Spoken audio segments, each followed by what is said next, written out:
Hello बच्चों, आज हम पढ़ेंगे इंग्लिश ग्रामर मीन्स व्याकरण। तो सबसे पहले हम इंग्लिश ग्रामर में पढ़ेंगे इंट्रोडक्शन।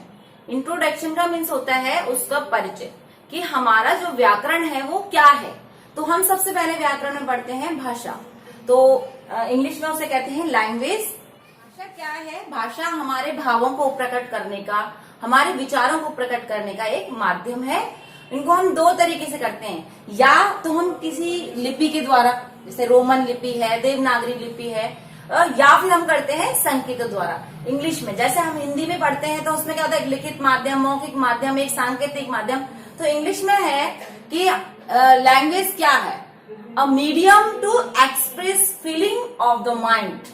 ठीक है, जो हमारा एक्सप्रेस, जो हमारी फीलिंग्स को हम एक्सप्रेस करते हैं, उसका एक मीडियम है, एक माध्यम है जो हमारे दिमाग में है, हम अपने विचार को दूसरों तक पहुंचाते हैं, वो कहलाता है लैंग्वेज। तो a medium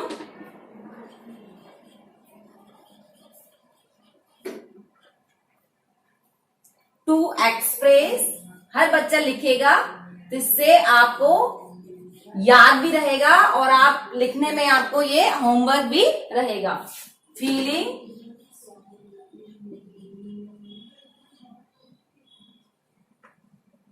of the mind.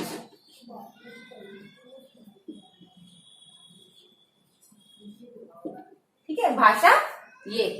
तो यहां से हम अब आगे पढ़ेंगे कि ग्रामर क्या है। हर चीज का एक व्याकरण होता है। जैसे हम हिंदी पढ़ें, इंग्लिश पढ़ें, संस्कृत पढ़ें, तो उसमें हम ग्रामर पढ़ते हैं। तो ग्रामर क्यों पढ़ते हैं? हम किसी भी चीज को एक व्यवस्थित और सिस्टमैटिक वे में अगर हम पढ़ रहे हैं तो हम उसका ग्रामर पढ़ते हैं। तो किसी भी चीज को हम सिस्टमैटिक, व्यवस्थित और क्रमबद्ध पढ़ने के लिए उसका हमें ग्रामर पढ़ना बहुत जरूरी होता है।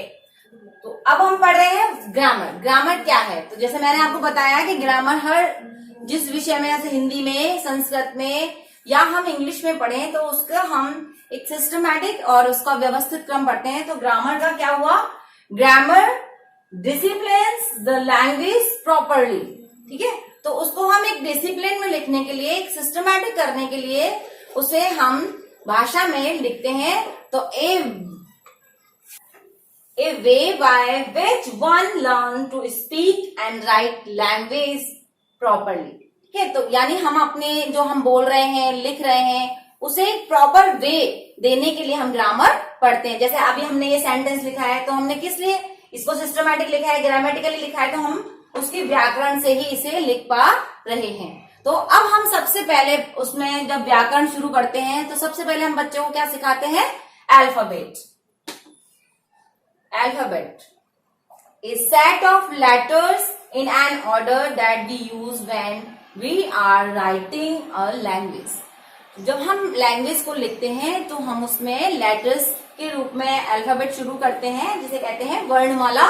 तो सबसे पहले जो वर्णमाला लिखी जाती है तो हम उसके भी दो फॉर्म्स हैं। We can write them in two forms. One is capital letters and second is small letters. तो इस तरह से हमने देखा, इनका जो फॉर्म है वो इस तरह से हम बनाते हैं: ए, बी, सी, डी, ई, एफ। इसी तरह से स्मॉल लेटर्स में ए, बी, सी, डी, ई, एफ। तो इसी तरीके से हम पूरा इनको 26 लेटर्स हैं, उन्हें पूरा कंप्लीट करेंगे। और ये हम आपको इतनी बड़ी लेवल पर पढ़ा रहे हैं, हम छोटे लेवल पे नहीं है, तो आप A to Z spelling letters आप स्वयं लिख लेंगे। ठीक है, there are two types of letters, vowels and consonants. Vowel, there are 5: A, E, I, O, U and A, E, I, O, U and जो अदर्स लेटर्स हैं इसके अलावा वो सारे आपके कॉन्सोनेंट में ही आएंगे। इनके अलावा ये सिर्फ 5 वोवेल्स हैं जो आपको यूज लेने हैं, बाकी सभी जो 26 के बाद आप लगेंगे 21 वो कॉन्सोनेंट में आते हैं। There are 21 letters except vowel. अब हम पढ़ेंगे वर्ब्स। जैसे हम लेटर्स के साथ में प्लस करते हैं तो वर्ड्स बनते हैं और वर्ड्स से फिर हमारा सेंटेंस बनता है। तो वर्ड्स क्या है?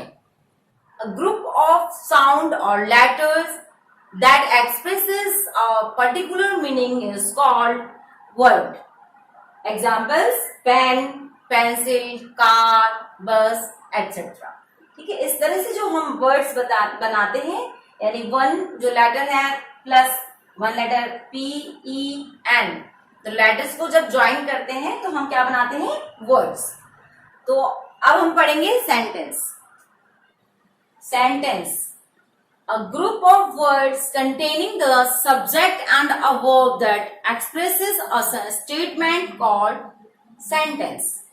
और हम ऐसे भी कह सकते हैं, the group of words that makes complete sense is called a sentence. Example: Mohan has a car. Yeah. And Ravita is a teacher. Okay?